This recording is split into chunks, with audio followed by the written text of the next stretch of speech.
오늘 이사야서 말씀은 암흑기에 또 절망의 시기에 특별히 낙담하고 있었던 때에 이사야 선지자가 희망을 또 미래에 대한 전망을 설교하는 또 예언하는 그러한 희망의 메시지가 되겠습니다. 오늘 본문은 너무나 유명하죠. 이사야는 66장까지 되어 있는데 6장에 보면 소명장이 나와요. 그리고 9장에 보면 메시아에 대한 예언이 나와요. 그리고 53장에 보게 되면은 예수 그리스도가 대속자로 오셨음을 우리에게 말씀하고 있어요. 그리고 57장에 보게 되면은 그분은 바로 우리의 구원자였다 이야기를 합니다. 그러면서 뭐라고 이야기를 하느냐? 우리의 구원자 메시아 예수 그리스도를 영접하라고 요청하는 내용이 이사야서의 말씀이 되겠습니다. 그런데 58장, 59장에 보면 예수님을 영접하지 않고 거부하는 백성들의 모습이 나옵니다. 그리고 60장부터 마지막 장까지는 예수님을 영접하는 자들에게 구원의 임함을 우리에게 가르쳐주고 있습니다. 저도 그렇고 여러분도 그렇고 예수님을 영접해서 구원을 받았어요. 그러면 구원이 무엇인가? 오늘 본문은 이것을 자세하게 설명을 해주고 있는 내용이 오늘 본문의 내용이 되겠습니다. 우리 같이 한번 1절부터 3절 말씀을 읽겠습니다. 주 여호와의 영이 내게 내리셨으니 이는 여호와께서 내게 기름을 부으사 가난한 자에게 아름다운 소식을 전하게 하려 하심이라. 나를 보내사 마음이 상한 자를 고치며 포로된 자에게 자유를 갇힌 자에게 노임을 선포하며 여호와의 은혜의 해와 우리 하나님의 보복의 날을 선포하여 모든 슬픈 자를 위로하되 무릇 시온에서 슬퍼하는 자에게 화관을 주어 그 죄를 대신하며 기쁨의 기름으로 그 슬픔을 대신하며 찬송의 옷으로 그 근심을 대신하시고 그들이 의의 나무 곧 여호와께서 심으신 그 영광을 나타낼 자라 일컬음을 받게 하려 하심이라. 아멘. 1절에 보면 주 여호와의 영이 내게 내리셨다 그랬습니다. 여기서 내게는 예수님을 가리킵니다. 바로 예수님이 여호와의 영, 성령이 임하였을 때 구원의 사명을 감당했음을 우리에게 말씀하는 내용이 되겠습니다.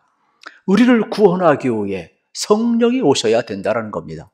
성령이 오시게 되면 구원의 역사를 이룬다라고 이야기하고 있는 내용을 볼 수가 있게 되겠습니다. 메시아가 오신다는 사실, 주의 길을 누가 예비했습니까? 세례 요한이 예비했어요. 그래서 세례 요한은 예수님보다 6개월 먼저 와서 주의 길을 예비했어요. 그런데 메시아로 오시는 그 예수님이 누구냐? 메시아로 오신 예수 그리스도 이 땅에 와서 무슨 일을 하느냐? 그 예언의 내용이 바로 오늘 본문에 기록이 되어 있다는 사실입니다. 그래서 이사야서 61장은 바로 구원의 주로 오신 예수 그리스도에 대한 예언의 내용인데 이 말씀이 성취된 것을 가리켜서 성육신이라고 이야기를 하는 겁니다. 그러면 예수님이 이 땅에 구원의 주로 오셨는데 구원의 주로 오셔서 무엇을 하셨느냐? 그 내용이 오늘 본문이 되겠죠. 예수님은 공생애를 시작하시면서 여러분 40일간 금식기도 하신 후에 어떻습니까? 잠시 쉬셨다가 성령의 인도함을 받아서 공생애를 시작합니다. 이때 관례에 따라서 나사렛 회당에 가서 성경을 읽게 되는데 공교롭게도 여러분 성경을 펼쳤을 때 누가복음 4장 16절부터 쭉 보게 되면은 오늘 본문의 내용이 그대로 기록이 되어 있음을 보게 됩니다. 그러니까 예수님의 공생애가 어떻게 시작되었느냐? 오늘 이사야서 61장을 읽음으로 시작이 되고 있음을 보게 되는 겁니다. 그러면 누가복음 4장 16절 이하부터는 어떻게 기록되었는가? 우리 한번 읽어보도록 하겠습니다. 예수께서 그 자라신 곳 나사렛에 이르사 안식일에 늘 하시던 대로 회당에 들어가사 성경을 읽으시려고 서심해 선지자 이사야의 글을 들이거늘 책을 펴서 이렇게 기록된 데를 찾으시니 곧 주의 성령이 내게 임하셨으니 이는 가난한 자에게 복음을 전하게 하시려고 내게 기름을 부으시고 나를 보내사 포로된 자에게 자유를 눈먼 자에게 다시 보게 함을 전파하며 눌린 자를 자유롭게 하고 주의 은혜의 해를 전파하게 하려 하심이라 하였더라. 책을 덮어 그 맡은 자에게 주시고 앉으시니 회당에 있는 자들이 다 주목하여 보더라. 이에 예수께서 그들에게 말씀하시되 이 글이 오늘 너희 귀에 응하였느니라 하시니 아멘.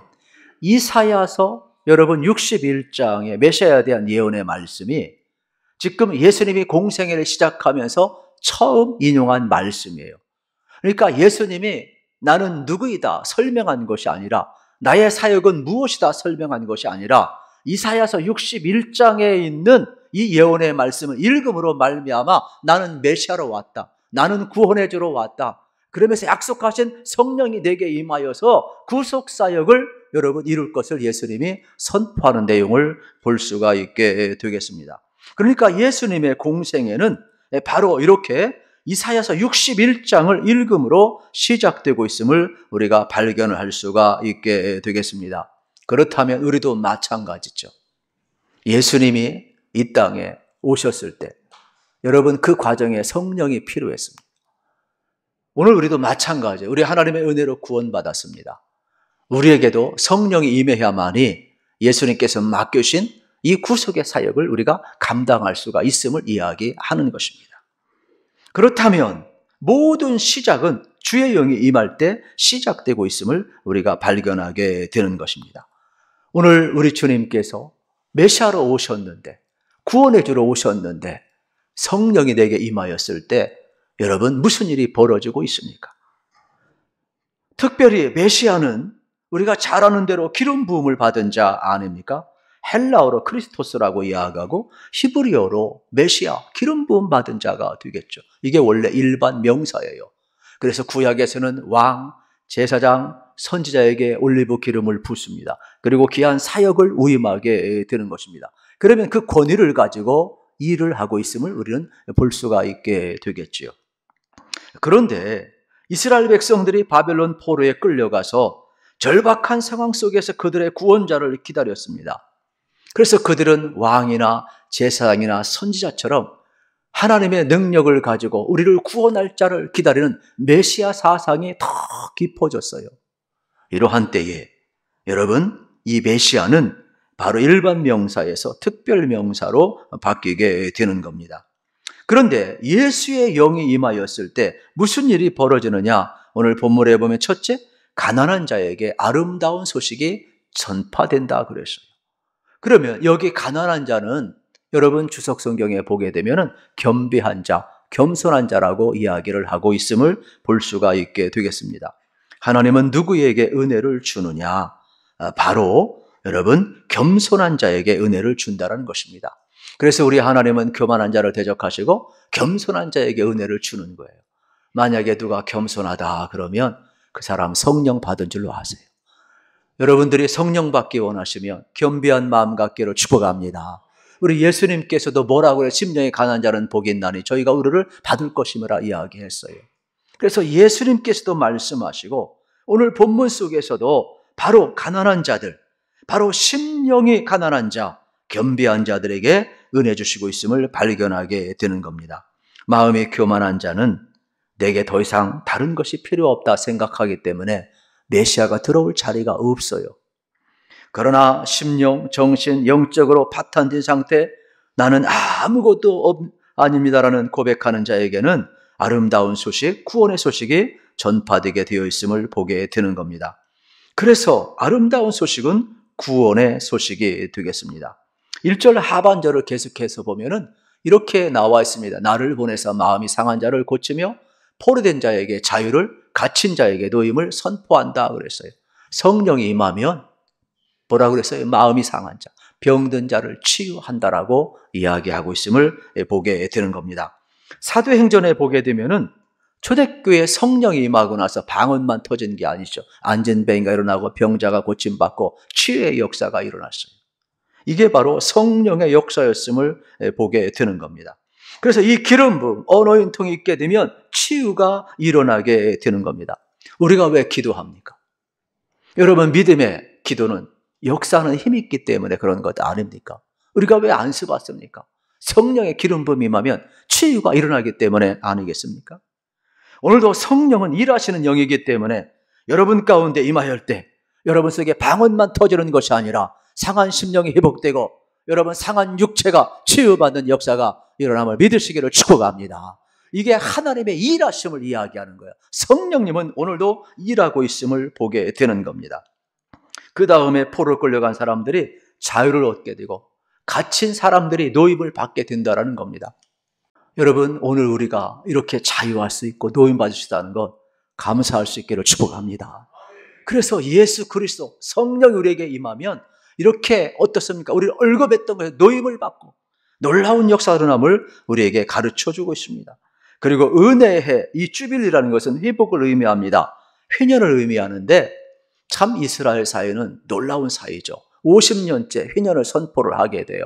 이때에는 다 탕감을 받아요. 빚도 탕감받고 저장 잡힌 것도 다 노임을 받게 되고 모든 여러분 땅도 마찬가지가 되겠죠. 그래서 이들은 6년이 지난 여러분 7년째 안식년을 갖게 되죠. 그리고 나서 이 안식년 7회를 지나면 77이 49가 되겠죠. 그 다음에 50년째를 희년으로 선포를 해요. 그때는요, 빚도 탕감해줘요. 노예도 도와주게 되고요. 땅 저장 잡힌 것도 다 돌려주게 되고요. 원주인으로 다 돌려보내게 되는 겁니다. 그래서 희년, 이 은혜의 해를 선포하게 되는 것을 볼 수가 있게 되겠죠. 예수님이 오신 것 자체가 은혜의 해라는 겁니다. 예수님이 이 땅에 오신 것 자체가 죄로 묶여있던 우리에게 자유를 주시는 해년이라는 것이에요. 그래서 예수 그리스도가 오신 그곳에 자유가 있고 구원이 있고 여러분 놀라운 역사가 나타남을 우리가 발견하게 되는 것입니다. 그러면서 뭐라고 이야기합니까? 모든 슬픈 자를 위로하기 위해서 메시아가 오셨다라고 이야기를 하고 있음을 발견하게 되는 겁니다. 3절 말씀을 우리 같이 한번 읽어보겠습니다. 무릇 시온에서 슬퍼하는 자에게 화관을 주어 그 죄를 대신하며 기쁨의 기름으로 그 슬픔을 대신하며 찬송의 옷으로 그 근심을 대신하시고 그들이 의의 나무 곧 여호와께서 심으신 그 영광을 나타낼 자라 일컬음을 받게 하려 하심이라. 아멘. 아멘. 여러분 여기 의의 나무라는 것은 원어에 보면 상수리 나무라 그랬어요. 이스라엘은 이 상수리 나무가 랜드마크입니다. 그래서 큽니다. 이렇게 삼각형으로 쫙 그 형태로 되어 있어가지고 우리나라 도토리 큰 나무라고 생각하시면 돼요. 그러면 멀리서도 다 보이게 되는 그러한 나무가 되겠습니다. 성령이 임하면 이렇게 의의 나무로 크게 만들어주신다라고 이야기하고 있음을 보게 되는 겁니다. 하나님의 영광이 나타날 메시아가 오시면 우리에게 은혜를 선포하시는데 무슨 일들이 벌어지느냐? 4절 보면 이렇게 나와 있습니다. 오래 황폐했던 곳이 여러분 옛부터 무너졌던 곳이 다시 수축되리라. 놀라운 말씀이 여러분 선포되고 있어요. 메시아가 오시면 우리를 새롭게 하신다라는 겁니다. 더 이상 죄의 존재가 아니라 의의 존재가 된다라는 것입니다. 더 이상 슬픔 가운데 있는 존재가 아니라 우리 가운데 찬송의 입을 허락하셔서 우리의 삶을 여러분 새롭게 바꿔주십니다. 더 이상 근심하는 존재가 아닙니다. 그래서 메시아를 만난 사람은 이러한 구원받은 존재로 여러분 우리를 바꿔가고 있음을 발견하게 되는 것입니다. 더 놀라운 사실은 사람만 회복되는 것이 아니에요. 모든 피조물이 회복됨을 우리에게 가르쳐주고 있습니다. 주 여호와의 영이 내게 내리실 때 우리는 다시금 회복되고 일어나게 될 줄로 믿습니다. 그래서 이 절망의 시대이지만 성령이 임하면 다시 일어나는 거예요. 이스라엘은 우리보다 더 절망이었어요. 암흑기였어요. 포로를 끌려가야 됐어요. 절망의 시대예요. 그러나 성령이 임하였을 때 다시금 일어났단 말이에요. 그렇다면 오늘 육적으로나 영적으로 이 어려운 시대에 이사야서 61장은 다시금 시작하라는 거예요. 주의 영이 내게 임하시면 하나님의 말씀은 스토리가 아니라 이야기거리가 아니라 능력이요 믿음이요 현실이요 나를 변화시키는 살아있는 하나님이라는 것이죠. 그래서 오늘 우리의 삶을 얼마든지 수축할 수 있음을 성경은 이야기하고 있음을 발견하게 되는 겁니다. 그래서 61장 1절이 참 중요해요. 주 여호와의 영이 내게 내리셨으니 다시 한번 여러분 성령이 임하셔서 일어나시고 부흥의 역사를 하기를 우리 주님의 이름으로 축복합니다. 그리고 5절에 보게 되면은 놀라운 말씀이 있죠. 이방인들이 돌아온다 그랬어요. 여러분 성령이 임하면 우리가 일어날 뿐만 아니라 이방인들이 돌아온대요. 다시 한번 성령이 임하고 다시 한번 기도와 찬송 소리가 예배가 회복되고 부흥이 일어나기를 우리 주님의 이름으로 축복합니다. 그리고 메시아를 만난 사람들은 6절 이하에 보게 되면은 여호와의 제사장이 될 것이라 말씀하고 있음을 우리가 발견을 하게 되는 것입니다. 그러면 이 제사장이라는 것은 뭐냐? 미니스터리, 사역을 의미하고 있습니다. 베드로전서 2장 9절 말씀 기억을 하시죠? 우리 같이 한번 읽겠습니다. 그러나 너희는 택하신 족속이요 왕같은 제사장들이요 거룩한 나라요 그의 소유가 된 백성이니 이는 너희를 어두운 데서 불러내어 그의 기이한 빛에 들어가게 하신 이의 아름다운 덕을 선포하게 하려 하심이라. 아멘. 여기 왕같은 제사장이라, 이 말은 사역자라는 말이에요. 주의 일을 한다, 이러한 뜻이 되겠습니다. 우리나라가 제사장 나라가 된다는 겁니다. 이 마지막 시대에 우리 민족을, 하나님은 모든 민족을 구원하기 위해서 우리를 제사장 나라로 삼으셨다라고 이야기하고 있습니다. 참 신기합니다. 복음이 우리나라에 먼저 들어온 게 아니에요. 그런데 여러분, 이 땅에 복음이 들어왔을 때 전국 방방곡곡에서 교회가 세워지고, 여러분, 불같은 역사가 나타난 이유가 무엇일까요? 다른 데는 복음이 먼저 들어갔어요. 그러나 이러한 폭발적인 역사가 없어요. 그런데 이 마지막 시대에 하나님 우리 쓰겠다라는 거예요. 우리가 멀리 가지는 못한다 할지라도 여러분, 수많은 사람이 이 땅에 들어와 있으니까 이들을 우리가 섬기고 이들에게 복음을 전하면 선교사가 가서 하는 것보다 더 큰 위대한 역사를 이룰 수가 있어요. 그들도 언젠가는 자기 고국에 돌아갈 것 아닙니까? 한 사람이 변화되면 그곳에 구원의 역사가 일어남을 우리가 발견하게 되는 것입니다. 그러므로 저는 여러분들이 우리 이웃과 외국인들을 환대할 수 있기를 우리 주님의 이름으로 축복합니다. 지금은 전 세계가 다 섞여서 살고 있어요. 그러므로 우리 환대해야 돼요. 우리가 외국에 나가서 서름을 받을 때 많았잖아요. 그런데 우리나라는 참 그걸 잃어버린 것 같아요. 의외로 여러분, 인종차별이 심한 나라가 대한민국이에요. 그래서 베트남이나 인도네시아나 여러분 필리핀이나 너무 상처받아가지고 대한민국 사람 거기 가면 자꾸 사건 사고가 터진 게 뭔 줄 아세요? 이 땅에서 그들이 더 많은 상처를 받아서 그래요. 이제 우리 그리스도인들이 치유해야 돼요. 여러분, 언제 어느 때 우리 주변에 이제는 일상이 되어버렸다니까요. 7절 이하에 보게 되면은 성령을 받고 복음을 전하는 자에게는 영원한 기쁨이 있다 그랬어요. 다시 한번, 여러분, 우리가 예수 믿고 구원받았고 여러분 예수 믿고 천국 갈 수 있으니 예수님 안에 영원한 생명, 이 조회가 있으니 여러분 얼마나 기쁩니까? 잠시 있는 기쁨이 아니라 영원한 기쁨, 영원한 생명이 주어진다라고 말씀하고 있음을 발견하게 됩니다. 그래서 하박국 선자는 구원의 하나님으로 인하여 그가 얼마나 즐거워하는지 하박국 3장 16절 19절에서 이렇게 예언하고 그 예언이 이루어지고 있음을 보게 되는 겁니다. 우리 다 읽을 수는 없지만은 제가 16절부터 읽을 테니까 여러분은 17절, 18절, 19절 읽었으면 좋겠어요. 내가 들었으므로 내 창자가 흔들렸고 그 목소리로 말미암아 내 입술이 떨렸도다. 무리가 우리를 치러 올라오는 환난 날을 내가 기다림으로 썩이는 것이 내 뼈에 들여왔으며 내 몸은 내 처에서 떨리는도다. 비록 무화과 나무가 무성하지 못하며 포도나무에 열매가 없으며 감람나무에 수출이 없으며 밭에 먹을 것이 없으며 우리의 양이 없으며 외양간에 소가 없을지라도 나는 여호와로 말미암아 즐거워하며 나의 구원의 하나님으로 말미암아 기뻐하리로다. 주 여호와는 나의 힘이시라. 나의 발을 사슴과 같게 하사 나를 나의 높은 곳으로 다니게 하시리로다. 이 노래는 지휘하는 사람을 위하여 내 수금에 맞춘 것이니라. 아멘. 여러분, 놀랍지 않습니까? 여호와가 나의 힘이시고 여호와로 말미암아 기뻐하고 있음을 발견하게 됩니다. 왜요? 보혜사 성령이 오셨기 때문에 그렇습니다. 그 보혜사 성령은 우연히 온 것이 아닙니다. 약속대로 왔다고 그랬어요. 그래서 우리가 이 요엘서의 말씀을 기억해야 됩니다. 요엘서 2장 28절, 29절을 같이 한번 읽어보겠습니다. 시작. 그 후에 내가 내 영을 만민에게 부어주리니 너의 자녀들이 장래일을 말할 것이며 너의 늙은이는 꿈을 꾸며 너의 젊은이는 이상을 볼 것이며 그때에 내가 또 내 영을 남정과 여종에게 부어줄 것이며. 아멘. 말세에 남정과 여종에 성령을 부어준대요. 그러면 뭐라고 그랬습니까? 늙은이가 꿈을 꾸고 젊은이가 예언하고 여러분, 자녀들이 예언하고 젊은이가 이상을 볼 것이라 그랬어요. 성령이 임하면 놀라운 역사가 일어남을 우리가 발견하게 되는 것입니다. 시편 84편 9절 10절에 보면 성령 체험한 사람들의 변화를 이렇게 설명을 하고 있어요. 우리 같이 한번 읽겠습니다. 우리 방패이신 하나님이여, 주께서 기름 부으신 자의 얼굴을 살펴보옵소서.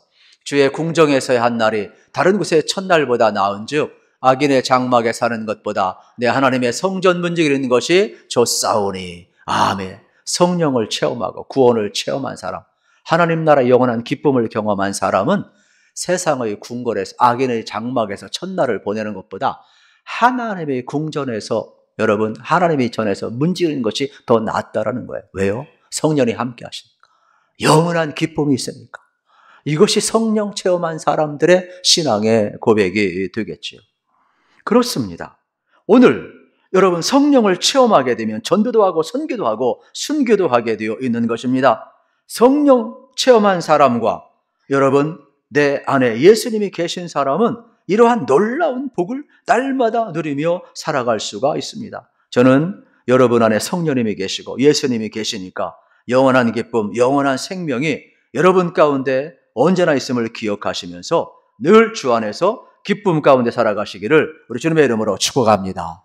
이것이 바로 은혜의 해라, 이렇게 우리 주님 말씀하고 있음을 보게 되는 겁니다. 그런데 여러분 생각해 보세요. 예수 믿는다고 하면서 너무 근심에 쌓여 있어요. 그럼 누가 예수 믿겠어요?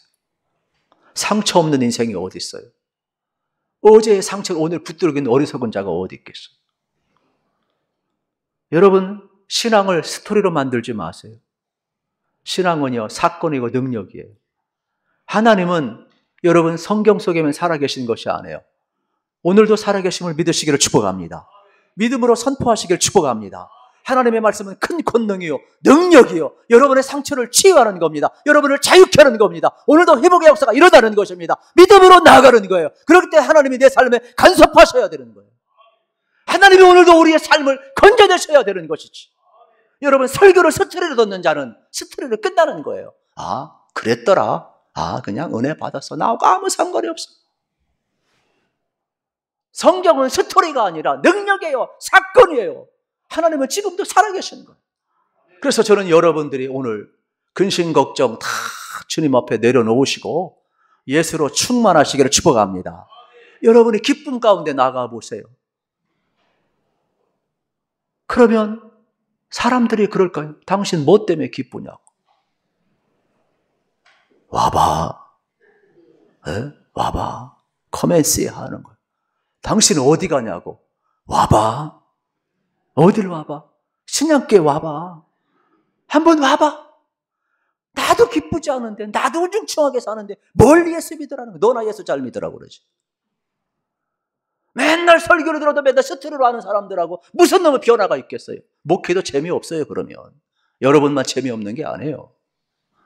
에? 그래서 신앙은 여러분들 그냥 스토리 듣고 가는 게 아니에요. 신앙은 지금 하나님이 살아계신 거예요. 여러분들 사건이 되기를, 믿음이 되기를 축복합니다. 그래서 주의 성령이 내게 임하실 때 예수님처럼 우리도 아름다운 소식을 전할 수 있고 구원의 역사를 이룰 수가 있고 슬픔이 변하여 찬송이 될 수가 있고 여러분 무너진 것이 다시 수축될 수가 있고 우리의 삶에 이렇게 회복의 역사가 일어나고 있음을 여러분 기억하십시오. 그래서 오늘 우리가 영혼 블레싱 데이를 선포하면서 예수님도 공생애를 시작하실 때에 설명하지 않았어요. 주의 성령이 내게 내리셨으니 주의 성령이 우리에게도 임하면 오늘도 우리는 구원의 사역, 대제사장의 사명을 여러분 감당하게 될 줄로 믿습니다. 그래서 우리의 모든 출발은 성령의 임함에서부터 출발을 하는 것입니다.